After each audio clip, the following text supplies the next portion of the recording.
எல்லாருக்கும் வணக்கங்க. ராஜ்மா குழம்பு வைக்கலாங்க. அதுக்கு தேவையான அளவு தண்ணி ஊற்றிடலாங்க.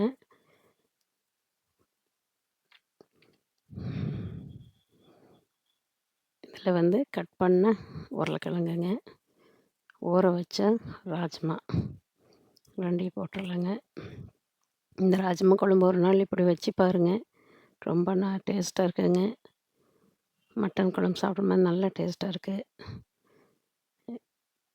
இதில் வந்து தக்காளி 1 போட்டால் போதுங்க. புளிப்பயிறு ஒரு தக்காளி போட்டிருக்கிறேன். அதில் தேவையான அளவு உப்பு,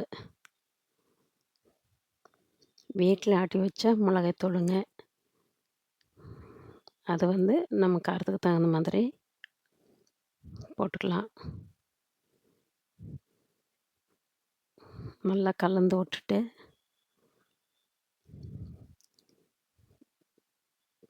குக்கர் வச்சு ஒரு 2 விசில் வேக வைக்கலாங்க.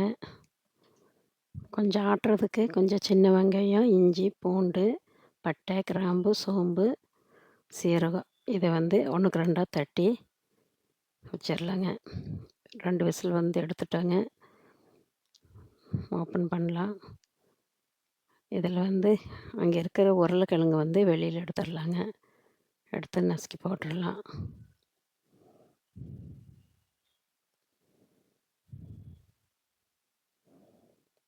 அதில் தட்டி வச்சது இந்த வெங்காய விழுது அதையும் சேர்த்து நல்லா கலந்துடலாங்க.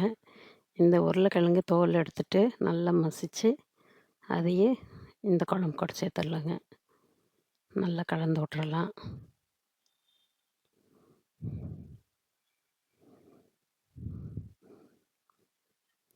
கொஞ்சம் இதுக்கு வந்து மல்லித்தூளுங்க, மேலே மல்லித்தூள் லாஸ்ட்டாக தான் மேலே சேர்த்தணுங்க. 2 ஸ்பூன் மல்லித்தூள் சேர்த்திருக்கிறேன். அப்படியே கலந்து விட்டு நம்ம வந்து வெங்காய தாளிப்பு கொடுத்துர்லாங்க.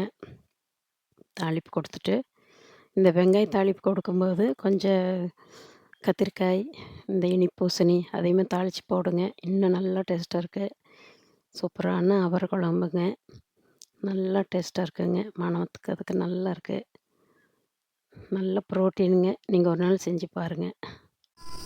எல்லாருக்கும் வணக்கங்க. களி கிண்டலாம்.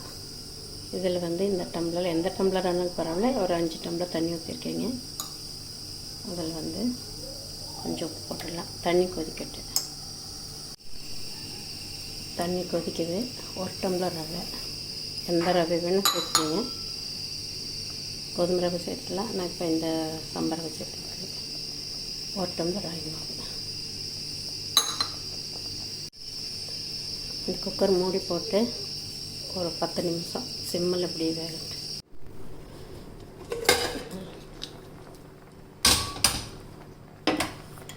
நல்லா வெந்துருச்சுங்க. அப்படியே கிண்டிடலாம்.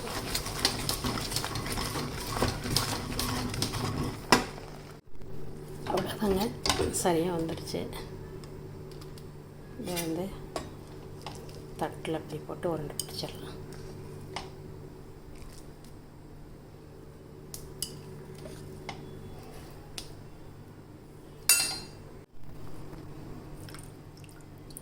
கையில் தண்ணி தொட்டு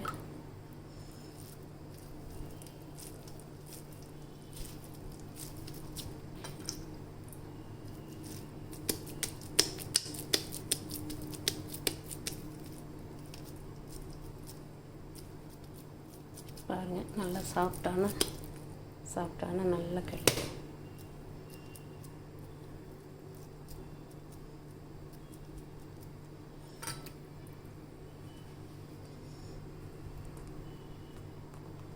சூப்பராக இருக்குங்க. நீங்கள் செஞ்சு பாருங்கள்.